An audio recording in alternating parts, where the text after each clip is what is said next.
zároveň samozrejme aj vaše otázky v tomto smere. Nech sa páči. Dobre, ďakujem.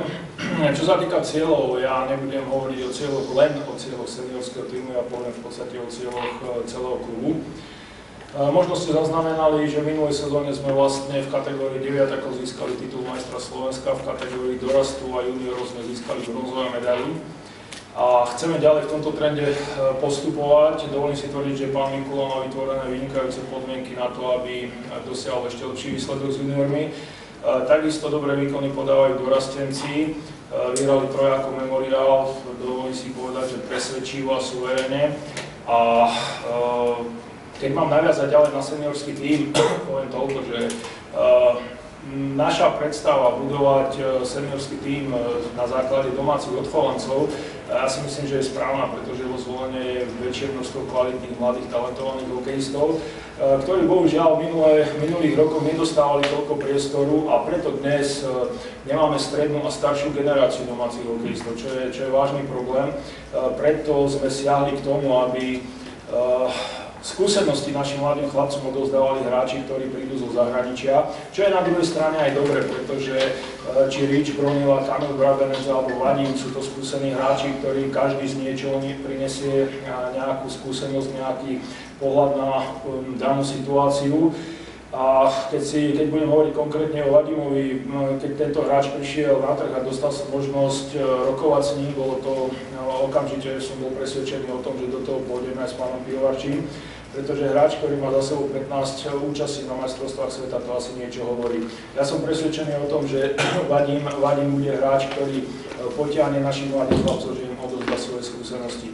Takisto pán Pivovarčí hovoril o tom, že nepôjdeme cestou starších českých hokejistov, ale bolo tu už spomenuté, že Kamila Brabenca poznáme.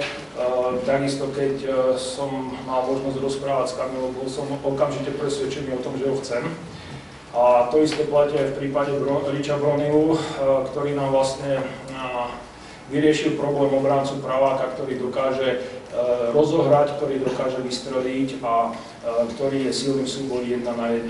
Takže dovolím si tvrdiť, že v prípravných zápasoch vytvára výbornú dvojicu s Marekom Ďalogom. To isté Marek Slovák veľmi dobre zapadol k týmto dvom starším hokejistom, skúsenejším a som presvedčený o tom, že nebudeme mať len jednu formáciu, ale tie formácie budú 4, ktoré dokážu skorovať a dokážu proste urobiť niektorý zápas. To znamená, že išli sme vlastne cestou toho, aby sme mali vyrovnaný tím s perspektívou do budúcnosti, ale to neznamená, že sa uspokojíme s nejakým 7. 8. miestom. Určite nie, pretože my sme sa poslední, alebo vlastne za tie 2 roky, čo sme tu prestavovali, trápili sme sa viac ako dosť.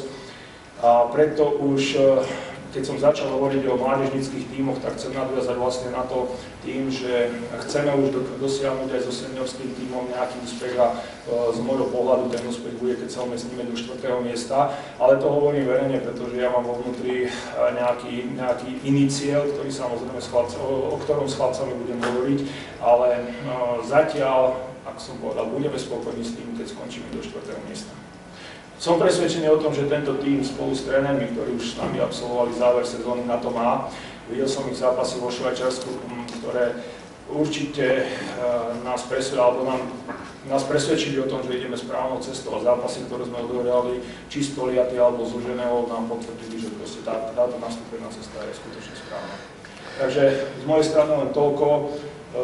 Ako som hovoril, ciele klubu beriem komplexne a samozrejme tá čeresnička na torte je seniorský tím, respektíve je toto zrkadlo, ale mňa potešia takisto výsledky žiakov, dorastu aj juniorov.